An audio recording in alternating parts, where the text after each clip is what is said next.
हाय, नमस्कार। मेरा नाम दीपक जोशी है। आप डिजिटल वाणी देख रहे हैं।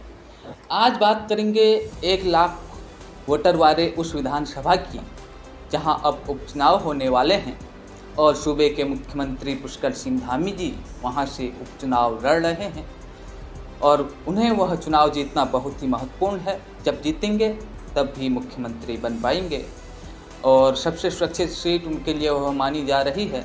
लेकिन अंदर ही अंदर गुटबाजी भी हो सकती है, क्योंकि कुछ लोग चाहते हैं कि वह भी मुख्यमंत्री बने और उनका यह सपना इस बार अगर गुटबाजी होती है तो साकार हो सकता है। चंपावत ज़िले की जो मुख्यालय की सीट है वह चंपावत विधानसभा है और इसका 60% हिस्सा प्लेन में आता है और 40% हिस्सा जो है वह पहाड़ी एरिया है। यानी उत्तराखंड की यूँ कहें तो एकमात्र ऐसी विधानसभा सीट है जहां प्लेन और पहाड़ का एरिया दोनों है, जो पहाड़ और मैदान को मिलाकर एक विधानसभा बनती है। चंपावत और टनकपुर तहसील को मिलाकर एक विधानसभा बनी है और इस ही विधानसभा में पूर्णागिरि का प्रसिद्ध मंदिर और गोलजू का पुरातन मंदिर भी यही है।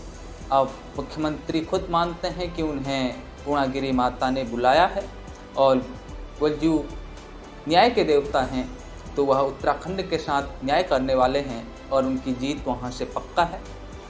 विधानसभा चंपावत की 80 किलोमीटर जो एरिया है वह नेपाल से मिलती है। नेपाल के बॉर्डर का यह विधानसभा क्षेत्र है, तो यहाँ भी अनेक समस्याएं हैं।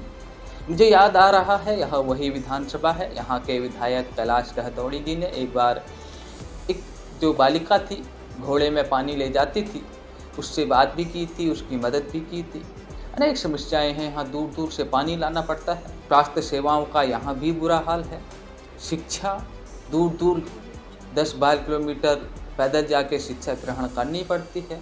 रोजगार की तो क्या ही बात करें, रोजगार से तो पूरा उत्तराखंड ही त्रस्त है। तो ऐसे में जहाँ मुख्यमंत्री चुनाव लड़ रहे हों, क्या चंपावत की जनता उनको चुनेगी या किसी दूसरे विकल्प की ओर रुख करेगी? पुष्कर सिंह धामी जी की लोकप्रियता बहुत ज़्यादा चुनावों से पहले थी। जब उन्हें मुख्यमंत्री बनाया गया तो सब लोग उनके कामों की तारीफ भी कर रहे थे, लेकिन अब ऐसा लग रहा है लोगों को कि उन पर किसी दबाव के कारण वह भी खुलकर कार्य नहीं कर पा रहे हैं।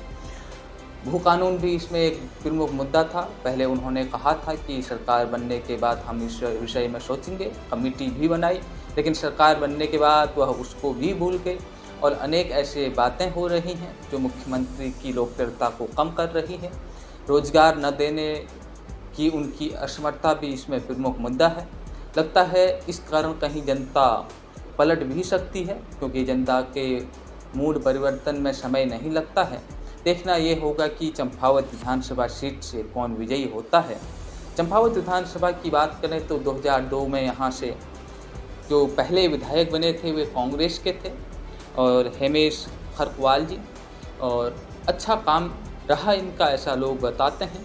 2007 के विधानसभा चुनावों में यहाँ बीजेपी की उम्मीदवार बीना महाराणा जीत गई और उसके बाद फिर 2012 के चुनाव में फिर हेमेश खरकवाल जी जीते और 2017 में कैलाश कहतौड़ी जी यहाँ से भारतीय जनता पार्टी की टिकट से विजयी हुए और 2022 के चुनाव में भी कैलाश कहतौड़ी जी जीते और उन्होंने अपनी विधानसभा की सीट मुख्यमंत्री के लिए खाली की, क्योंकि उपचुनाव होना इसलिए आवश्यक हो गया था क्योंकि खटीमा विधानसभा सीट से भुवन कापी जी के सामने पुष्कर सिंह धामी जी हार गए थे।